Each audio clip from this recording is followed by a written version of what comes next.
ये आज़ादी जो तुमने मुफ्त में पाई है, इसकी कीमत तुम क्या जानो। इसके लिए कितनों ने अपनी जान गंवाई है। आज से 74 साल पहले 15 अगस्त 1947 की वो रात, जब हमने नियति के साथ समझौता किया और जब दुनिया आराम से सो रही थी, तब भारत ने एक नए युग की ओर कदम रखा था। आज़ादी।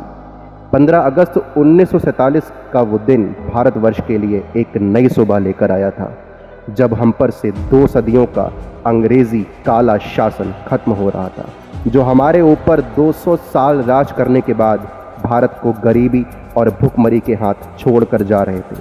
पर हमारे देश के निर्माताओं को हर एक आंसू की परवाह थी और उन्होंने हर एक समस्या का समाधान करने का प्रण लिया था।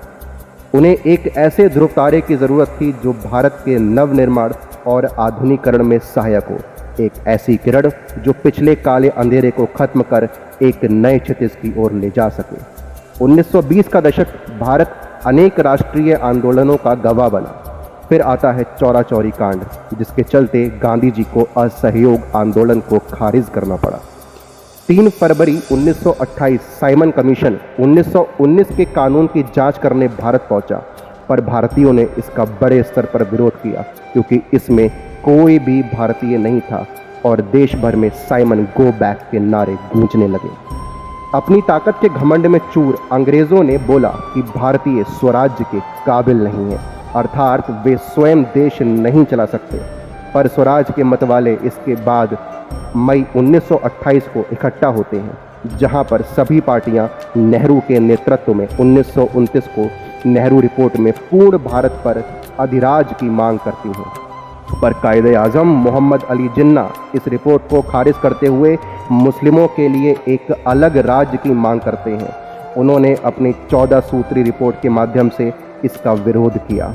बहरहाल 1929 में भारतीय राष्ट्रीय कांग्रेस का जवाहरलाल नेहरू के नेतृत्व में लाहौर अधिवेशन होता है, जहां सभी ने एक तरफा पूर्ण स्वराज्य के लिए मत दिया और जनवरी 1930 का अंतिम रविवार स्वतंत्रता दिवस के रूप में मनाने की बात की। इस संकल्प ने ब्रिटिश हुकूमत को अंतिम चेतावनी दी कि यदि वे 31 दिसंबर 1929 को इस रिपोर्ट को स्वीकार करें तो कांग्रेस इसका सम्मान करेगी, अन्यथा पूर्ण स्वराज्य को अपने हक से लेकर आएंगे। 31 दिसंबर 1929 भारतीय राष्ट्रीय कांग्रेस सभी स्वतंत्रता सेनानी लाहौर में रावी नदी के तट पर इकट्ठा होते हैं, क्योंकि अंग्रेजों ने भारतीय चेतावनी को कोई महत्व नहीं दिया।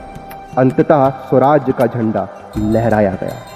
स्वतंत्रता सेनानी जंग के लिए भी तैयार थे और ये पल इतना ऐतिहासिक था कि भारतीय इतिहास को बदलने वाला था।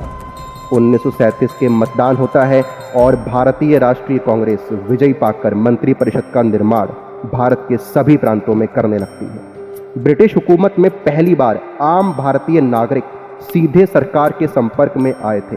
भारतीयों का सत्ता में आना और अपने देशवासियों का नेतृत्व करने का सपना पूरा हुआ था, पर यह खुशी लंबे समय तक नहीं चल सकी। द्वितीय विश्व युद्ध आरंभ हो गया था। अंग्रेजों ने बिना भारतीयों की अनुमति के भारतीयों को द्वितीय विश्व युद्ध की आग में झोंक दिया था, जिसके परिणाम स्वरूप कांग्रेस ने असहमति जताते हुए पूरी मंत्रिपरिषद को स्थगित कर दिया और 1946 में रॉयल इंडियन नेवी का विद्रोह स्वतंत्रता की इस लड़ाई में ताबूत में अंतिम कील की तरह साबित हुआ। अंततः 1946 में कैबिनेट मिशन भारत में आता है और भारत में संविधान सभा के निर्माण की नींव बनती है। कुल 2 वर्ष 11 माह और 18 दिन का कार्यकाल, जिसमें 11 सभाएं और 166 दिन की बैठकों के माध्यम से सभा ने विभिन्न तथ्यों और चुनौतियों पर चर्चा करते हुए नव भारत को स्वतंत्रता, समानता, बंधुता और न्याय को संविधान का मूल मंत्र बनाया। यह स्वतंत्र और नए भारत का एक मूलभूत आधार था, जो वर्ष 1950 से पूर्ण रूप से देश में आया। एक भारतीय होने के नाते यह हमारा कर्तव्य है कि हम आज़ादी को जानें, इसको समझें, इसको सहेजें और इसकी रक्षा करें। यह हमारा कर्तव्य है कि हम इस कहानी को बार बार दोहराएं, जिससे हम अपने भारत को अपने सपनों का भारत बना सकें। जय हिंद।